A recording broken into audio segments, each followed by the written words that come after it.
Hello student, स्वागत है आपका अपने चैनल कॉमर्स गुरुजी पर। और आज हम स्टार्ट करने वाले हैं आपके कोर्स का chapter 7 production function and returns to a factor. मेरा सबसे फेवरेट चैप्टर और उम्मीद करता हूँ आपका भी फेवरेट बन जाएगा।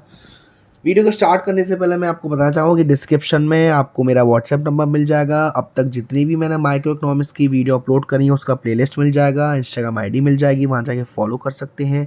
इंस्टाग्राम पे मेरे ग्रुप्स में ऐड हो सकते हैं डाउट्स वगैरह के लिए। ठीक है, तो सपोर्ट तो कर सकते हैं यार, भगवान भला करेगा। चलिए स्टार्ट करते हैं। हेड है concept of production function, short run and long run. देखिए, output needs input, land labor and capital are the common input for the production of goods and service। जब भी आप किसी गुड्स को बनाना चाह रहे हो, किसी कच्चे माल को फिनिश गुड्स में कन्वर्ट करना चाह रहे हो, तो आपको कुछ ना कुछ इनपुट की ज़रूरत पड़ेगी। लैंड की ज़रूरत पड़ेगी, ये वो वाला लैंड नहीं है। लेबर की ज़रूरत पड़ेगी, कैपिटल की ज़रूरत पड़ेगी। भाई सड़क पर बैठ के प्रोडक्शन थोड़ी ना करोगे, लेबर की ज़रूरत पड़ेगी, कैपिटल की ज़रूरत पड़ेगी। तो as a producer you would always be interested to know how much labor and capital are required to produce a given quantity of a commodity। एक प्रोड्यूसर के नज़रिए से देखें तो आप हमेशा ये जानना चाहोगे कि आपको कितने लेबर और कितनी मशीन की ज़रूरत पड़ेगी अगर आपको अपने हिसाब से कुछ क्वांटिटी को प्रोड्यूस करना है। फॉर एग्जांपल, आपको 10 यूनिट्स कैपिटल की चाहिए और 5 यूनिट लेबर की चाहिए। अगर आप 100 यूनिट ऑफ द कमोडिटी बनाते हो तो ये 10 यूनिट ऑफ कैपिटल और 5 यूनिट ऑफ लेबर हो गई इनपुट, और ये 100 यूनिट ऑफ कमोडिटी क्या हो गया, आउटपुट। तो ये एक रिलेशनशिप है between physical input and physical output. तो it is this relationship between physical input. Physical input क्या था सर, 10 यूनिट चाहिए थी हमें मशीन्स की और 5 यूनिट चाहिए थी लेबर की, जिससे हम 100 यूनिट ऑफ फिजिकल आउटपुट बना सके। इसको हम कहते हैं प्रोडक्शन फंक्शन। तो प्रोडक्शन फंक्शन क्या है, ये एक functional relationship between physical input और physical output of a commodity. कितना प्रोडक्शन को करने के लिए कितनी लेबर कितनी कैपिटल की ज़रूरत पड़ती है, उसको हम कहते हैं production function. In other words, it is the technological relation between a firm's production and the material factor of production। Other words में देखा जाए तो ये एक टेक्नोलॉजिकल रिलेशन है कि जितना ज़्यादा प्रोडक्शन आपको करना है उतना ज़्यादा ही इनपुट्स की ज़रूरत पड़ेगी। बेसिकली हम इसको ऐसे एक्सप्रेस करते हैं, Q X is equal to F bracket में L comma K. Q X यहाँ पर आउटपुट है, एल यहाँ पर लेबर है और के यहाँ पर कैपिटल है। अब यहाँ पर दे रखा है, in the contest of production function only material input और physical input are considered in relation to the material और physical output. We do not consider the value of input output. यानी कि यहाँ पर मटेरियल इनपुट्स लिया जाता है, physical input लिया जाता है, ना कि उनकी वैल्यू को लिया जाता है। तो सबसे पहले हम यहाँ पे देखेंगे प्रोडक्शन फंक्शन क्या है sir, relationship between firms production, जितना आउटपुट किया और जितने इनपुट के हिसाब से। It is important to note that production function does not establish any economic relation between input and output। Production function कोई एक रिलेशनशिप इस्टेब्लिश नहीं करता, इकोनॉमिक रिलेशन इस्टेब्लिश नहीं करता इनपुट और आउटपुट के बीच में। ये सिर्फ एक टेक्निकल रिलेशन है इनपुट और आउटपुट के बीच में। It is the engineer who tell us that 10 worker working on 2 machine will produce 100 unit of commodity. Engineers बताते हैं, ना कि इकोनॉमिस्ट, कि अगर आपको 100 यूनिट ऑफ कमोडिटी बनानी है तो आपको 10 वर्कर की जरूरत पड़ेगी 2 मशीन्स पर। इसीलिए the production function is purely a technical relation which connect factor input and output. तो production function is always defined with respect to a given technology और a given technical know how. Production function हमेशा technology के हिसाब से ही बताया जाएगा। देखिए, over time technical know how many improve accordingly. आपको मालूम है कि धीरे धीरे टेक्निकल कितनी वो तकनीक है कितनी बदल रही है। It may become possible to produce 110 unit of commodity X instead of 100। आपको मालूम है कि अगर आप 100 यूनिट को बनाने की सोच रहे हो तो 110 बन सकती है कुछ इनपुट्स के साथ। तो इसको हम कहते हैं शिफ्ट इन प्रोडक्शन फंक्शन। तो अब यहाँ पर हमें पास 2 फैक्टर्स दे रखे हैं, फिक्स फैक्टर्स और वेरिएबल फैक्टर्स। फिक्स फैक्टर्स हमारे वो फैक्टर्स होते हैं जो आउटपुट के चेंज होने से चेंज नहीं होते हैं। फॉर एग्जांपल, आपने कोई मशीन खरीदी और वो मशीन 1000 यूनिट का प्रोडक्शन कर सकती है। तो अगर आप प्रोडक्शन की क्वांटिटी 600 रखते हो, 700 रखते हो, 1000 रखते हो, तो प्रोडक्शन में जो फिक्स फैक्टर है मशीन में उसमें कोई चेंज नहीं आएगा। लेकिन वेरिएबल फैक्टर्स क्या होते हैं, जो आउटपुट के चेंज होने से चेंज हो जाते हैं। जैसे अगर आप मान लीजिए प्रोडक्शन की वैल्यू बढ़ा देते हो, आप पहले उनसे 2 घंटे काम करवा रहे थे, अब 3 घंटे काम करवा रहे हो, वो रेट बढ़ा देंगे। तो fix factors and variable factors. Fix factors क्या होते हैं? Fixed factors are those the application of which does not change with the change in volume of output. Fix factors हमारे वो फैक्टर्स होते हैं जो आउटपुट के चेंज होने से चेंज नहीं होते। इनफैक्ट फिक्स फैक्टर जैसे मशीन एक बार अगर इंस्टॉल हो गई बिफोर आउटपुट एक्चुअली स्टार्ट, क्योंकि फिक्स फैक्टर आपके आउटपुट के स्टार्ट होने से पहले ही आ जाते हैं। आप प्रोडक्शन तो जब ही करोगे ना जब मशीन आए। Thus a machine is there even output is zero. Machine तो आपके पास जब भी है जब आपका आउटपुट जीरो है।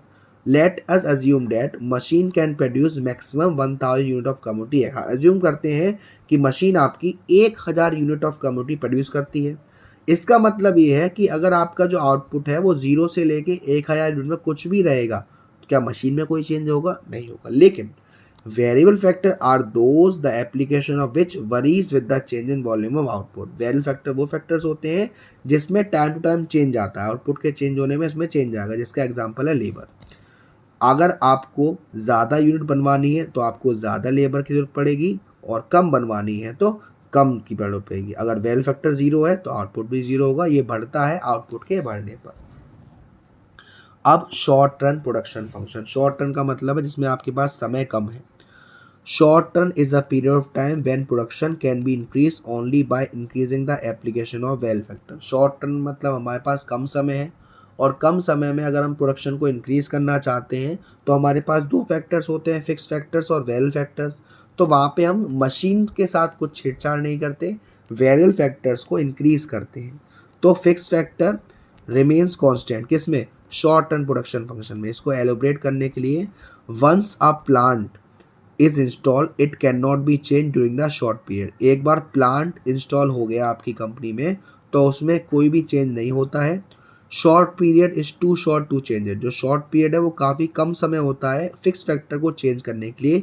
इसीलिए प्रोडक्शन कैपेसिटी को बढ़ाने के लिए हम प्लांट साइज को कुछ नहीं करते, कांस्टेंट रखते हैं, और वेरिएबल फैक्टर्स को इंक्रीज करते हैं।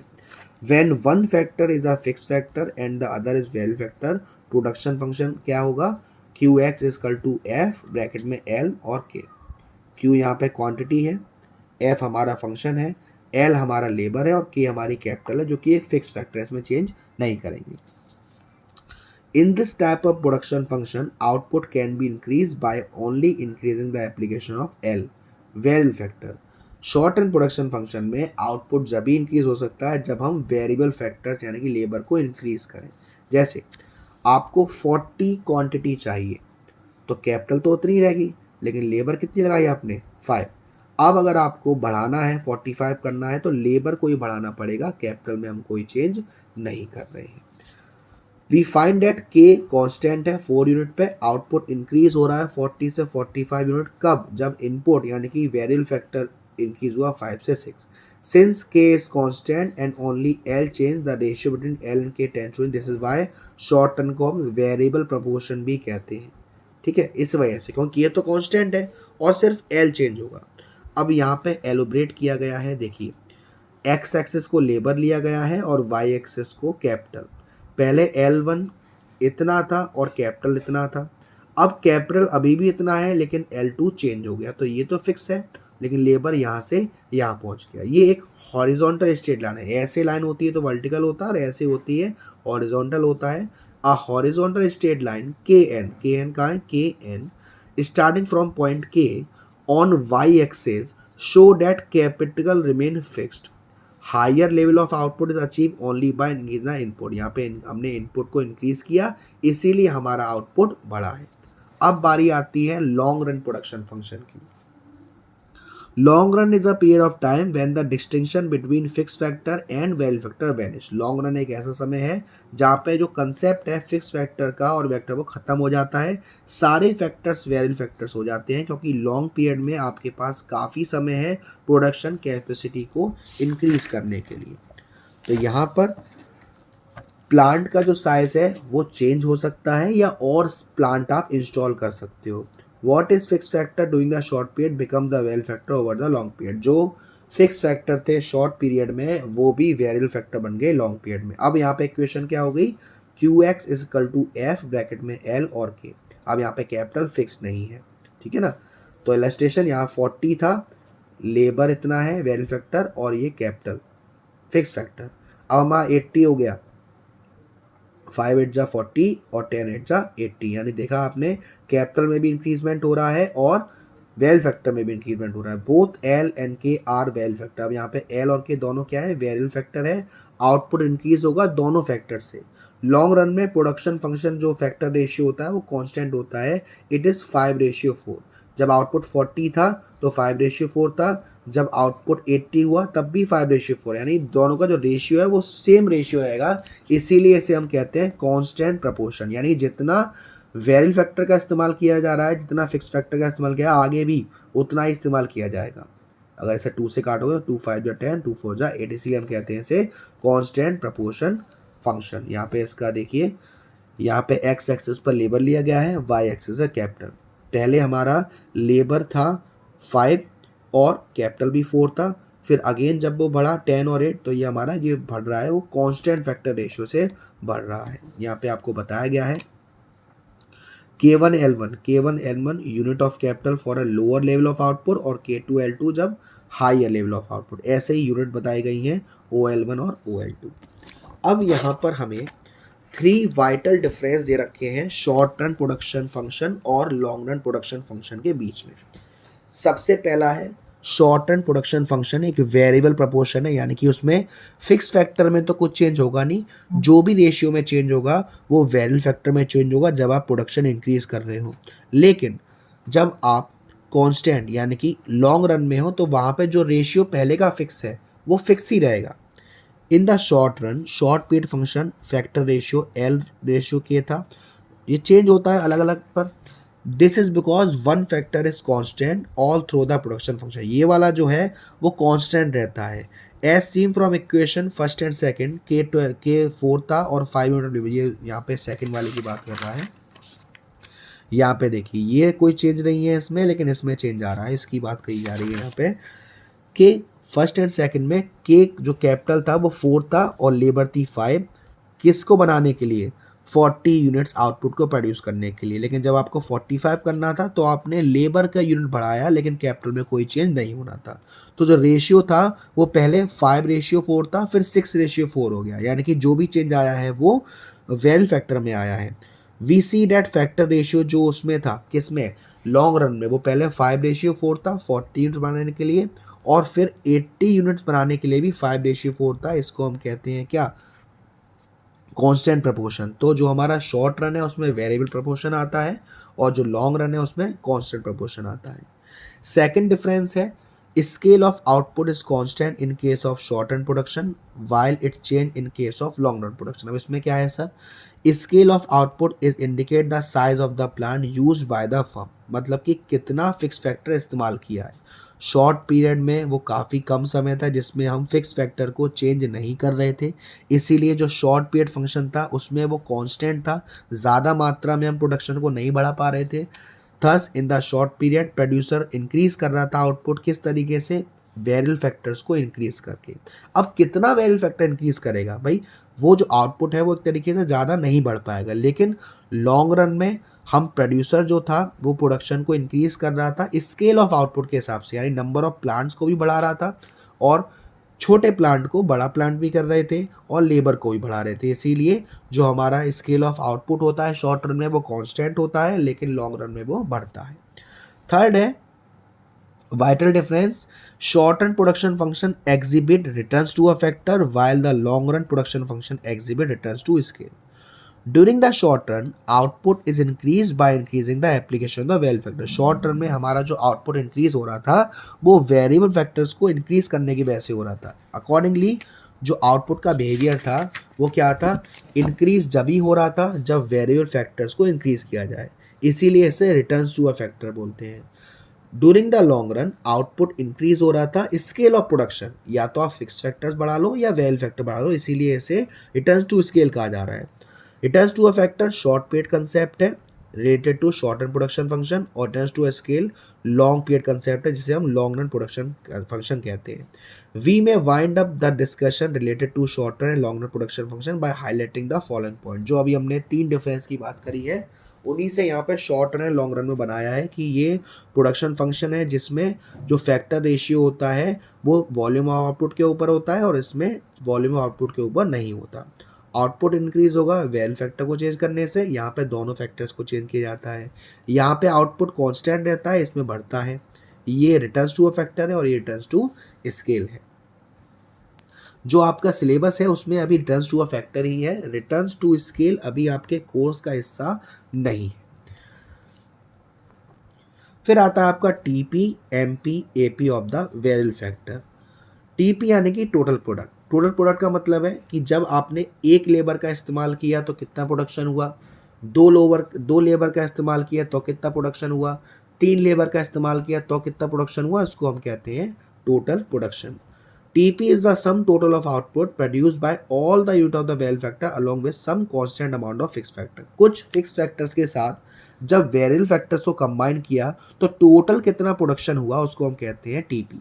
Late us consider L labour है और K हमारा कैपिटल है. Also assume that along with some constant application of fix factor. Fix factor है जो वो कॉन्स्टेंट जैसे 1 मशीन. तो जब producer is using 1 through 6 unit of the variable factor the result कैसे आएगा 10, 12, 15, 12, 10. अब यहाँ देखिए ये टीपी है.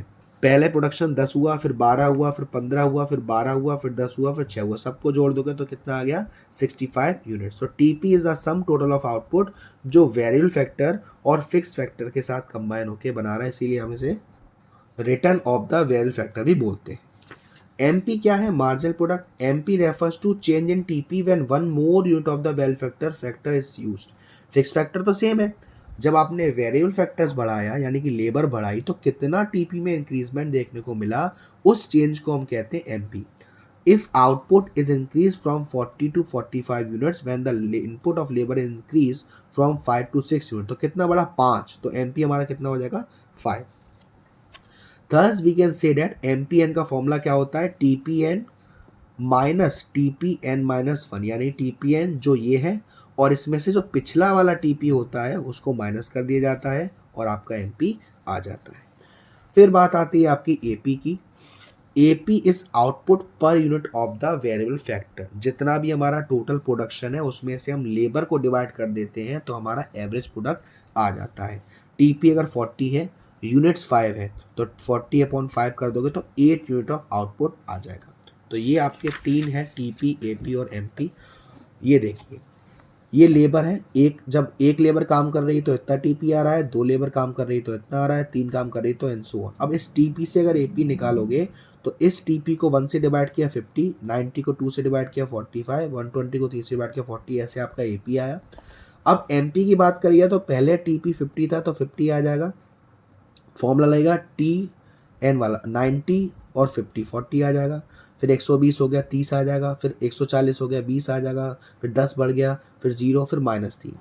और नीचे आपको फॉर्मूले भी दे रखे हैं इनको फाइंड आउट करने के लिए कि व्हेन 6 यूनिट ऑफ लेबर, जब 6 यूनिट है तो 6 यूनिट पे हमारा प्रोडक्शन कितना होगा, सबको जोड़ते जाएंगे. जोड़ेंगे कैसे, या तो आप 25 × 6 कर दोगे तो 150 आ जाएगा, या सब MP को जोड़ते जाओगे तो भी TP आ जाएगा, है ना.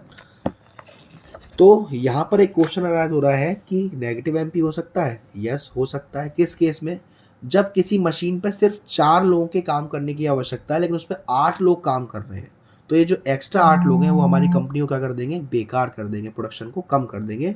तो yes MP can be negative in certain situation. MP कुछ सिचुएशन में नेगेटिव हो सकता है, particularly when there is excessive employment या फिर डिस्गाइज अनएम्प्लॉयमेंट. जब ज़्यादा एम्प्लॉयमेंट है, जितने लोगों की आवश्यकता नहीं है उससे ज़्यादा काम कर रहे हैं, उस केस में हमारा जो MP है वो नेगेटिव चला जाएगा. एक्सेसिव एम्प्लॉयमेंट का मतलब होता है जहाँ पे वर्कर जितने चाहिए उससे ज़्यादा काम कर रहे हैं, इससे जो वर्कर्स हैं उनकी एफिशिएंसी कम हो जाएगी और MP हमारा नेगेटिव चला जाएगा.